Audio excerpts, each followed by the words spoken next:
జై భీమ్. నా పేరు దీపంశను. ఈ సభకు వచ్చేసిన యువకులకు, సభ అధ్యక్షులకు, మహిళలకు అందరికీ నా కళాభివందనాలు తెలియజేస్తున్నాను. డాక్టర్ భీమ్రావ్ అంబేద్కర్ గారు చిన్నతనం నుండే ఎన్నో అవమానాలను అనుభవించి మన భారత రాజ్యాంగాన్ని రాశారు. తన క్లాస్ రూమ్లో తనని కూర్చొనిచ్చేవారు కాదు. తను ఒక కిటికీ దగ్గర నిల్చొని మాస్టర్ పాఠాలు చెప్తే అది విని చదువుకున్నవారు. ఒకసారి మాస్టర్ బోర్డుపై ఒక లెక్క రాసి అది ఎవరు వేస్తారని అంటే అక్కడ ఉన్న పిల్లలకి ఎవరికి రాదు. భీమ్రావుకి వచ్చు.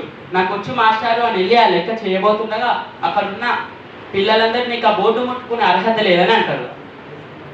ఆ బోర్డు వెనుకాల మా భోజనాలు ఉన్నాయి, నువ్వు ఆ బోర్డు ముట్టుకుంటే అవన్నీ మహిళ పడిపోతాయి అని అంటారు.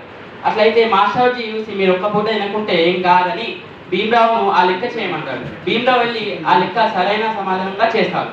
దాన్ని చూసి మాస్టారు చాలా సంతోషించి నీకు బహుమానాన్ని ఇస్తానని అంటారు. దాని తర్వాత మధ్యాహ్నం సమయంలో భీమ్రావు బయటికి వెళ్ళి ఒక చెట్టు కింద కూర్చొని భోజనం చేస్తుండగా అక్కడున్న పిల్లలందరూ వచ్చి భీమ్రావు మీద ఆ భోజనాలు మహిళ పడిపోయానని